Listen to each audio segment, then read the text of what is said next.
What I want to show you here today is how to get control over your horse's shoulders.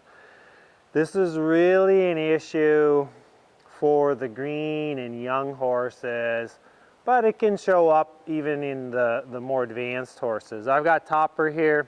He's a 10-year-old Gypsy Vanner, and you know, he's a nice fella. It's just he can be a little pushy. The draft horses tend to be a little sluggish. They'll kind of lean on things, like to push into things. Not that they're being unruly necessarily, it's just that's kind of their nature. They're just kind of ho-hum about things. So I want to show you how we can get control over the shoulders, because until you get that, it's hard to go into a lot of your lateral movements. So the first thing I'm going to do is get out here and just put them on a lunge, or getting him just to walk around me in a soft circle. I've already done some lunging with him. He's okay with that. But again, even with that, he gets a bit pushy. So first, make sure you've got that. Just get him out on a longer line, get your horse moving out there and around. But here now, what I'm doing is I'm just asking for a small walk circle. I'm on a really short line here. I've got a dressage whip, and what I'm looking for is, can he bend through his body and keep this shoulder from pushing on me? Like right there, he just pushed into me with his shoulder. And so I'm really saying, no, just keep your shoulder out off of me. Don't push on me. And a lot of this is because they're not bending through their body. If they want to bend to the outside, they're going to drop the shoulder in and fall in on you. So that's kind of what he's doing here. So I have to really say, keep your shoulder out there, and then can I get him to walk around? So I'm almost looking for a little more bend in the neck than even what the circle is. So the other thing is getting responsiveness. Being draft, he's a little more dull, he's laid back, so he's not as sensitive. So I have to say, hey, come on, you got to stay with me. Don't die out.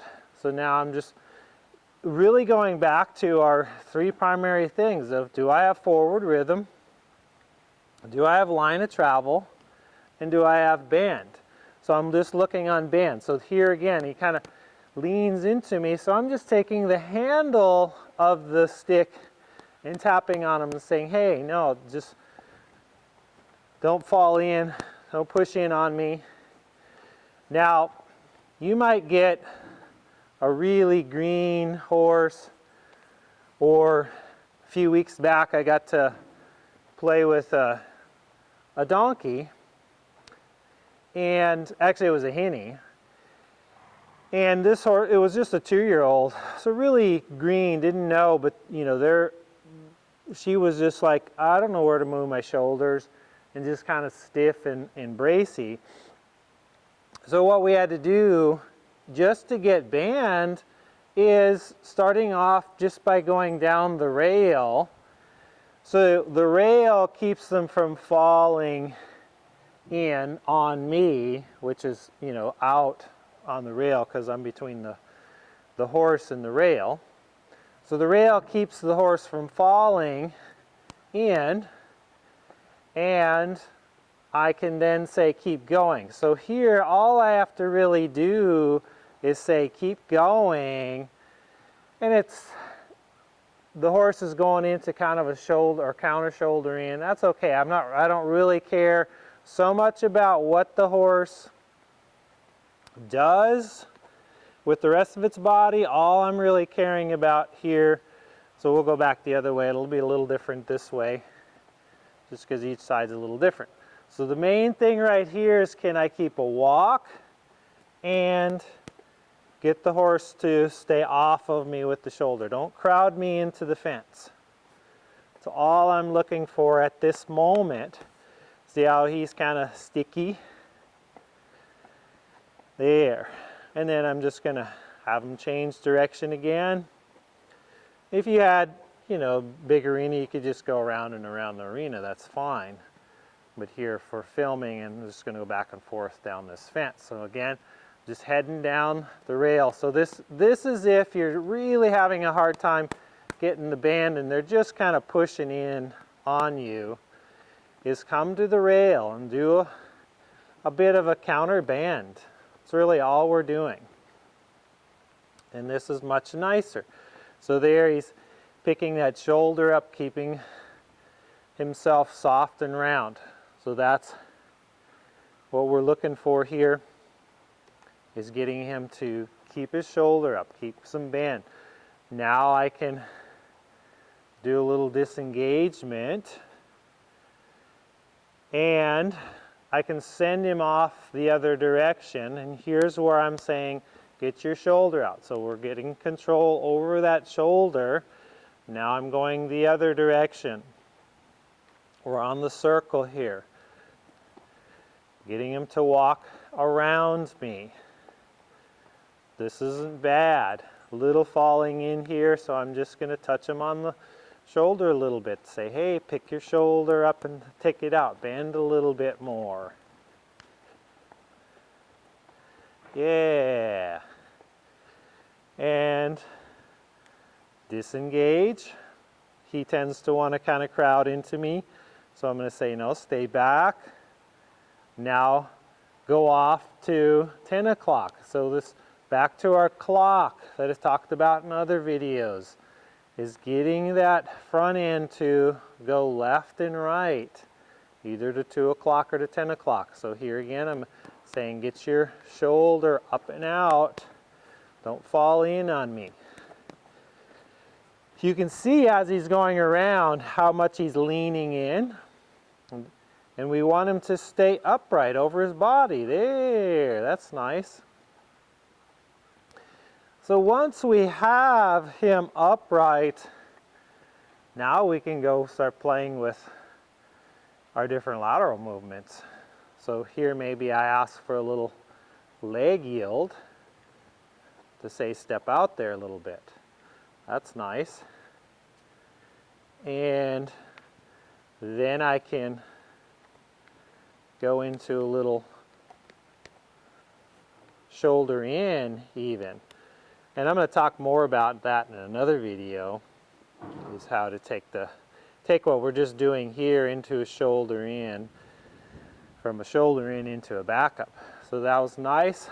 There I can disengage, ask him to back up a little so he doesn't get too on top of me, head back out the other way. And there he fell in, so I'm saying, no, no, no, get your shoulder out and away. And then he wants to kind of take off into a trot. So I'm just blocking that by bringing the stick out in front of me. And I'm also tipping his nose by just bringing my hand towards his hind end. Now I want responsiveness. So I'm looking for responsiveness and him bending through his body, picking that shoulder up. Yeah. Disengage. There, I like that, was nice. He stayed much farther back.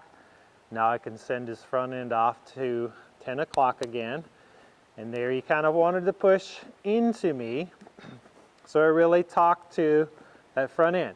He's wanting to trot off because I tapped him a bit. So I'm like, no, no, it's not trotting off. It's picking that shoulder up, lifting it up. Don't fall on it. And that's nice. And then I ask him to disengage. I'm going to ask him to back up a little. Now we're going to send off to 2 o'clock. Yeah, there. So I'm really getting that shoulder to step out and away from me. He's wrapping around me. If I want, I could do a little leg yield here. Yes. Into disengaging and into a backup. and then bringing the shoulder off. Very nice. So there, now I have some control over the shoulders. And once I have that, I can now start going into some of my other lateral movements here. And again, this is really something to be particular with all horses, but especially with the green horses, the young horses, because that's their main way of kind of, I don't want to say that they're controlling you, but that's what they use to push you around. And the more you can control that, the more they go, oh, okay, you're the one in charge here. And I'm not saying the hind end isn't part of this. Yes, you do have to get control over the hind end too, but that's fairly simple to get. It's much harder to really get the control over the shoulders, getting them to stand up, getting them to start bending through their body. Because like you just saw there, once I got that, it's almost like they start to float around. And you can go into all the other movements and show you how to take that float into those different movements. So, any questions? Leave them in the comments below. Thanks for watching. We'll see you in the next video.